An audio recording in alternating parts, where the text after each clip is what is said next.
Hey guys, it's your boy DBK here, and yeah, decided I would, do a little commentary over some Advanced Warfare.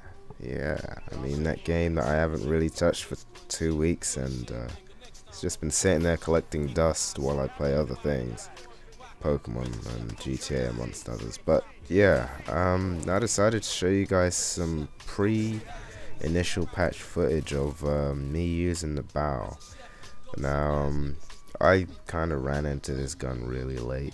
I only started using it a day before it got patched, and a lot of people are saying, no, it never got patched. Nah, no, it didn't.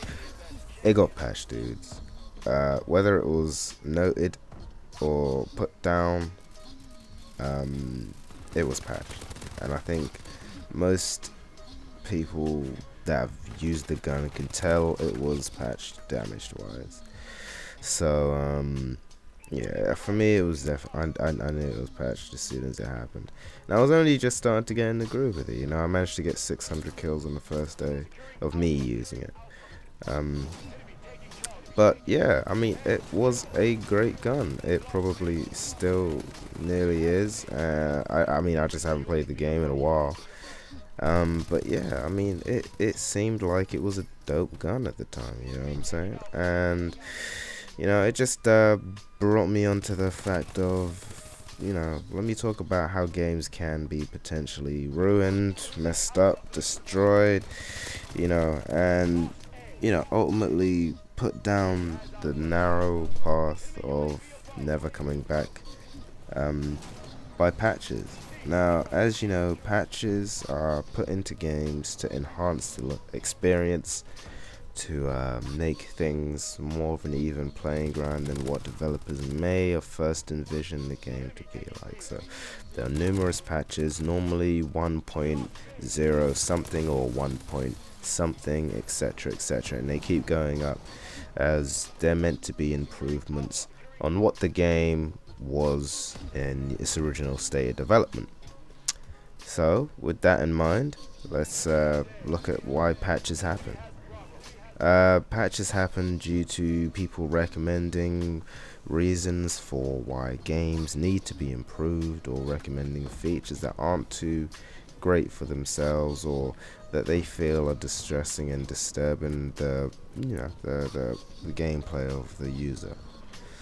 So I think that's a fairly valid reason. People spend 40, 45 quid, 50 quid buying a game, and when stuff goes wrong, or stuff is unfair and unbalanced, they want to see it rectified. It's a fair enough thing.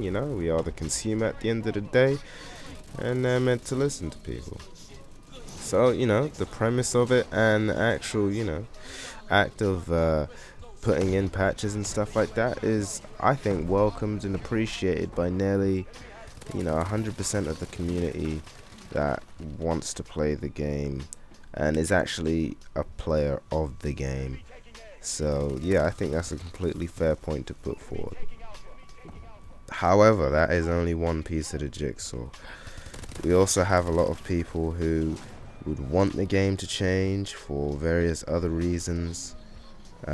It's a shame that there are people like that do exist, but people may want the game to change to be easier or to be in favor, and at the end of the day, the patches are put in to try and ultimately even the game out, put the game on a level playing field, which is what games are meant to be about, right? No, games aren't meant to be about being on a level playing field. Games are about trying to win. And although the idea of patches is cute, it's not always completely necessary. I'm gonna explain why. Some games you're meant to win, some games you're meant to lose. This isn't just mutually exclusive to video games, this is just to games in general. You go to the casino, you are meant to lose at the casino, you're not meant to win. And most times it takes people a long while and a lot of money from losing before they eventually win, and that may not even make up how much they lost in the initial point. So certain types of games are actually built for you to lose. and for someone else to make money off them. Other games are built with the intent of letting you win. I find games like this, such as Pokemon. I think Pokemon is designed to make you win.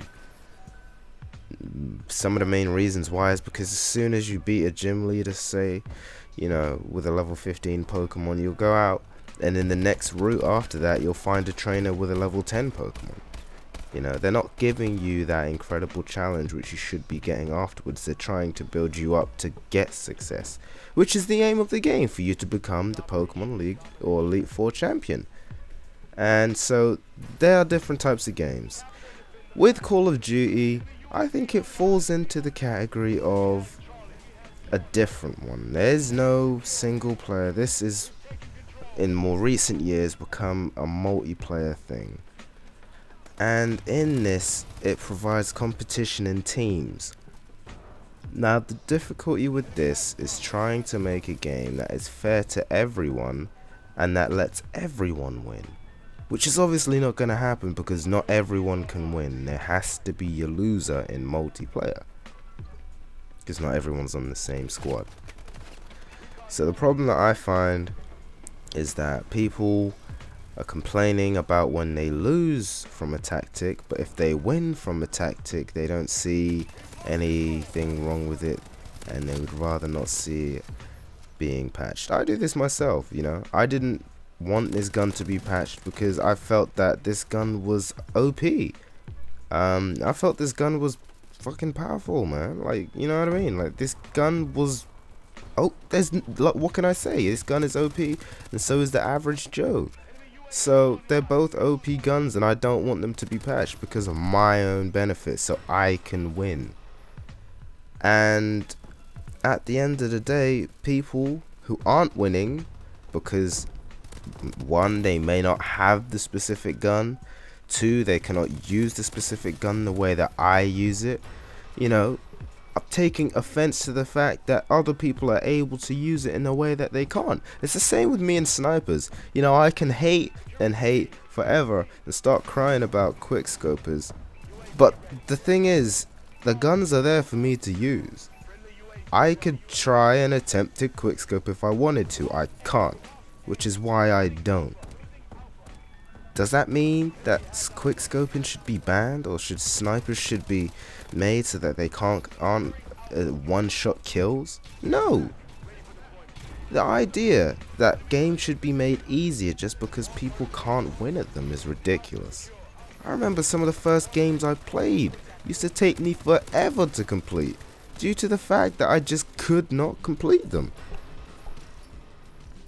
You know, because of the difficulty. I mean, what fun is a game with no challenge? I mean, I completed Omega Ruby in about 8 hours. I know, pretty long, but I got the game late and there was lots of disturbances, etc, etc. So I completed the game in about 8 hours. Now for me, it was an extremely easy game compared to a lot of the other Pokemon. This is my first Pokemon since 4th generation of Fire Red and Leaf Green. This was my first Pokemon since then. And I just found this incredibly easy. You know, there were a couple features that I weren't completely used to, like Exp Share being a non-hold item and something that gives the same amount of XP to all of your Pokemon. I mean, that's ridiculous, growing tool. That is just ridiculous. Like, I know I sound like an old fogey when I say this, but back in my day, XP Share was a hold item, and the XP was only shared if that Pokemon that was holding it was involved in the battle, and XP was shared amongst the rest of the party. And that was it. You know, it wasn't as it was a powerful tool back then. I used to think it was a powerful tool because it would enable me to level up a Pokemon and get more XP. I mean, if you gave a Pokemon the hold item, it would get double the XP. So it was an extremely useful thing. No one else would get the XP. The only one that was holding the XP Share would get the XP. That was a kind of ridiculous death there, just to break in. That's what it used to be. So for me now, to see it as something that, you know, everyone has, and I don't know from this game, that everyone has and everyone can use, and it's like, it just makes it, I think it just made the whole leveling up experience ridiculously easy. I don't know, maybe it's just me not playing the game, or playing a Pokemon game from the newer generations in so long, but I just found that extremely new. Like, that was crazy, you know. And if they brought a patch in for something like that, like, what would that do to the game? You know, I think, you know, patches are good in certain circumstances, but for most things, you don't want to make the game easy. You don't want to take away the challenge. Games should be unfair. That's the way it should be. It should be unfair. It's more of a challenge that way. If you find a game difficult, you'll want to complete it in the end. It will bug you so much you'll want to complete it. And that's all I really have to say on patches, man.